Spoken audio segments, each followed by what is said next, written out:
Hello my dear friends, welcome back to my channel let's know with Tina. আজকে তোমাদেরকে দেখাবো Indian মিউজিয়ামের vlog. এই সম্পর্কে এই ভিডিওটাতে অনেক তথ্য তোমরা পাবে, তো স্কিপ না করে দেখতে থাকো। একটা একটা করে আমি আমার চ্যানেলে কলকাতা ট্যুরের ভিডিওগুলো আপলোড করছি, তোমরা সেগুলো একটু দেখে নিও, যেগুলো গত কয়েকদিন ধরে আমি আপলোড করেছি, এবং এই ভিডিওটা তো অবশ্যই দেখো। তো প্রথমেই তোমাদেরকে এই জাদুঘরের ঠিকানাটা দেখিয়ে দিই।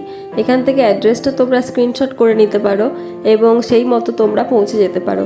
তো জাদুঘরের সামনে, যেটা ইন্ডিয়ান মিউজিয়ামও বলা হয়, তার সামনে পৌঁছানোর পর একেবারে তোমরা বাঁ দিক করে, অর্থাৎ এইটা যে বিল্ডিংটা রয়েছে তার একেবারে বাঁ দিক করে তোমরা দেখবে টিকিট কাউন্টার আছে, সেখানে গিয়ে তোমরা টিকিট কেটে নেবে। টিকিটের মূল্য কত সেই সম্পর্কে আমি বিশদে বলছি, ভিডিওটা সম্পূর্ণ দেখলে সমস্ত তথ্য তোমরা পেয়ে যাবে। ভারতীয় জাদুঘর বা ইন্ডিয়ান মিউজিয়াম হলো ভারতের বৃহত্তম জাদুঘর। 1814 সালে ব্রিটিশ ভারতের রাজধানী কলকাতায় এশিয়াটিক সোসাইটি অফ বেঙ্গল এই জাদুঘরটা প্রতিষ্ঠা করে। কলকাতা জাদুঘর একটি সাংস্কৃতিক এবং বৈজ্ঞানিক জাদুঘর। এখানে প্রায় 6টা বিভাগ রয়েছে। শিল্পকলা আছে, পুরাতত্ত্ব, নৃতত্ত্ব, ভূতত্ত্ব, প্রাণীতত্ত্ব, অর্থনৈতিক এবং উদ্ভিজ্জ।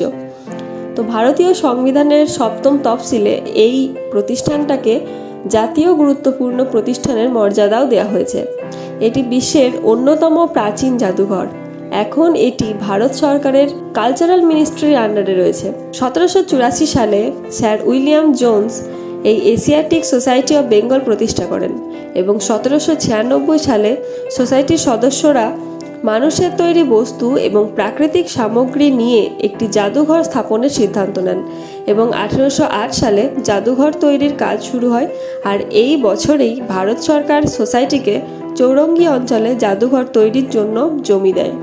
2009 সালের হিসেব অনুযায়ী জাদুঘরের গুরুত্বপূর্ণ সংগ্রহের মধ্যে রয়েছে মিশরীয় মমি, বৌদ্ধ স্তূপ, অশোক স্তূপ, যেটাকে আমরা ভারতীয় প্রজাতন্ত্রের জাতীয় প্রতীক বলি, এবং প্রাগৈতিহাসিক প্রাণীদের ফসিলস, মানে যেটাকে জীবাশ্ম বলি, আর শিল্প, বিভিন্ন দুষ্প্রাপ্য বিভিন্ন প্রাচীন সামগ্রী, বিভিন্ন মেডিসিনাল প্ল্যান্টও দেখতে পাবে তোমরা, সংগ্রহ করে রাখা আছে, এবং ভূতাত্ত্বিক যে প্রস্তরগুলো, পাথর বিভিন্ন ধরনের, সেগুলোও আছে, এবং বিভিন্ন সময়কার যে কয়েন, ঠিক আছে, মুদ্রা, তারও কিন্তু সংগ্রহ রয়েছে। আবার খুব সুন্দর একটা ডাইনোসরের মডেলও তোমরা এখানে দেখতে পাবে।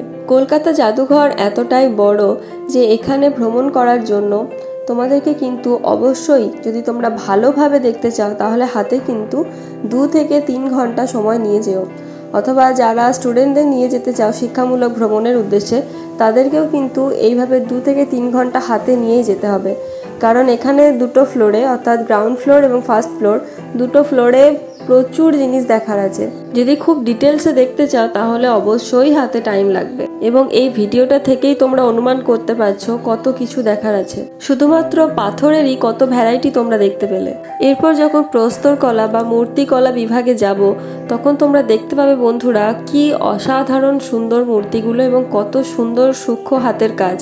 আর সেই মূর্তিগুলো সবই কিন্তু বিভিন্ন রাজাদের যুগের, অর্থাৎ কোনোটা গুপ্ত যুগের, কোনোটা মৌর্য যুগের, কোনোটা কুষাণ যুগের, এভাবে আলাদা আলাদা যুগের আলাদা আলাদা চিত্রকলা এবং মূর্তিকলা প্রতিফলিত হয়েছে। এই মূর্তিতত্ত্ব বিভাগের পরেই পাশেই কিন্তু তোমরা দেখতে পাবে ভারতীয় যে মুদ্রা রয়েছে বা বৈদেশিক মুদ্রা, বা বিভিন্ন ভারতের যে সমস্ত ধরো বিভিন্ন রাজাদের সময় অথবা মোগল সুলতান বিভিন্ন আমলে যে সমস্ত মুদ্রা ছিল প্রচলিত, সোনার, রূপোর, তামার, ব্রোঞ্জের, সেই সমস্ত রকমের মুদ্রাও তোমরা দেখতে পাবে। এক কথায় ভারতীয় মিউজিয়াম সত্যি মুখে বলে বা 2-একটা ভিডিওতে তোমরা কিছুই বুঝবে না, কারণ এখানে চাক্ষুষ দেখাটা কিন্তু সব থেকে বেশি ইম্পর্ট্যান্ট। এবং সত্যি আমাদের ভারতের যে প্রাচীন ইতিহাস বা ঐতিহাসিক যে সমস্ত তত্ত্ব বা তথ্য রয়েছে, সেগুলো সত্যিই খুব ইম্পর্ট্যান্ট, এবং ওখানে গেলে সুন্দরভাবে ওরা কিন্তু লিখেও রেখেছে বিভিন্ন জিনিসগুলো, যেগুলো তোমরা দেখবে তার পাশেই সেগুলোর জন্য কিন্তু খুব সুন্দর গাইডও পাবে। তাই বন্ধুরা, কলকাতা গেলে অবশ্যই ভারতীয় জাদুঘর বা ইন্ডিয়ান মিউজিয়াম অবশ্যই একবার দেখে এসো। আর বাড়িতে যদি কোনো বাচ্চা থাকে তাদের কিন্তু অবশ্যই নিয়ে যেও, কারণ আমার মনে হয় স্টুডেন্টদের দেখার জন্য এটা সত্যিই খুব ইম্পর্ট্যান্ট। বিশেষ করে যারা ইতিহাস নিয়ে পড়াশোনা করছো তাদের জন্য তো দেখা একেবারেই মাস্ট। দর্শনার্থীদের জাদুঘরের ভিতরে বড় ব্যাগ, খাবার এবং পানীয় বহন করার কোনো অনুমতি নেই, তবে ব্যক্তিগত জিনিসপত্র সংরক্ষণের জন্য একটি ক্লোক রুম রয়েছে। এবার তোমাদেরকে টিকিটের সম্পর্কে বলি। প্রাপ্তবয়স্ক ভারতীয়দের জন্য টাকা হচ্ছে 75 টাকা টিকিট, আর 5 বছরের ঊর্ধ্বে যে সমস্ত শিশুরা রয়েছে তাদের জন্য 20 টাকা, আর বিদেশিদের জন্য 500 টাকা। তবে স্কুল স্টুডেন্টদের জন্য কোনো প্রবেশ মূল্য লাগে না। এরপর তোমাদেরকে পরিদর্শনের সময়টা অর্থাৎ এখানকার যে টাইমিংটা সেটা বলে দিই। সোমবার থেকে শুক্রবার 10টা থেকে 6:30 এবং শনি ও রবিবার 10টা থেকে রাত 8টা পর্যন্ত এখানটা খোলা থাকে। এখানে বিভিন্ন আকৃতির বিভিন্ন মূর্তি তোমরা দেখছো, যেগুলো বিভিন্ন যুগে নির্মিত এবং সেই যুগের ঐতিহ্যকে এই মূর্তিগুলো বহন করে চলেছে।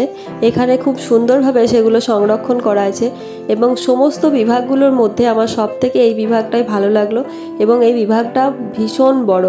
ভিতরে ক্যামেরা অ্যালাউ আছে বন্ধুরা, তো তোমরা ক্যামেরা নিয়ে ভিডিও করতে পারো এবং ফটোও নিতে পারো, আর সেলফিও তো ওখানে সবাই তুলছিল, তো সেগুলো তোমরা করতে পারো, সেদিক থেকে কোনো অসুবিধা এখানে নেই। আমাদের যেটা সমস্যা হয়েছিল, হাতে অতটা সময় ছিল না, যেহেতু আমরা ওয়ান ডে ট্যুর করেছিলাম এবং ওয়ান ডে ট্যুরে একদিনের মধ্যেই আমরা কলকাতার অনেকগুলো ডেস্টিনেশন ভিজিট করেছিলাম। তো বারবার সেই কারণে বলছি, তোমরা কিন্তু হাতে অনেকটা সময় নিয়ে ওখানে যাবে। গ্রাউন্ড ফ্লোর শেষ করে এরপর ফার্স্ট ফ্লোরে যাওয়ার পালা। এই যে ফার্স্ট ফ্লোরের সিঁড়ি, আর এখানে শুধু সিঁড়ি নয় বন্ধুরা, যারা অসুস্থ আছেন বা বয়স্ক আছেন তাদের জন্য কিন্তু লিফটেরও ব্যবস্থা আছে। ফার্স্ট ফ্লোরেও দেখার মতন বহু কিছু আছে, তো আমি চাইবো এই ভিডিওতেই সম্পূর্ণ নয়, তোমরা নিজের চোখেও সম্পূর্ণটা দেখো। তাই ফার্স্ট ফ্লোরের কিছু মেন জিনিস তোমাদেরকে ভিডিওটার মাধ্যমে তুলে ধরলাম। এছাড়া বহু কিছু আছে দেখার মতন। এই ফার্স্ট ফ্লোরে উদ্ভিজ্জ বিভাগটা আছে, এটা আরো সুন্দর দেখতে এবং অনেকটা লেন্দি জায়গাটা। আশা করি ভিডিওটার মাধ্যমে তোমাদেরকে অনেকটাই তথ্য দিতে পারলাম, এবং যদি তোমরা এই ভিডিওটা পছন্দ করে থাকো তাহলে অবশ্যই আমার চ্যানেলটিকে সাবস্ক্রাইব করো এবং ভিডিওটা অনেক শেয়ার করো। আর পরের ভিডিওগুলো নিয়ে আমি আবার আসছি। তো ওয়ান ডে ট্যুরের বিভিন্ন ডেস্টিনেশন পাওয়ার জন্য এখনই আমার চ্যানেলটিকে সাবস্ক্রাইব করো আর অপেক্ষায় থাকো কলকাতার অন্যান্য ভিজিট প্লেসগুলোর ভিডিওটার জন্য। Thank you.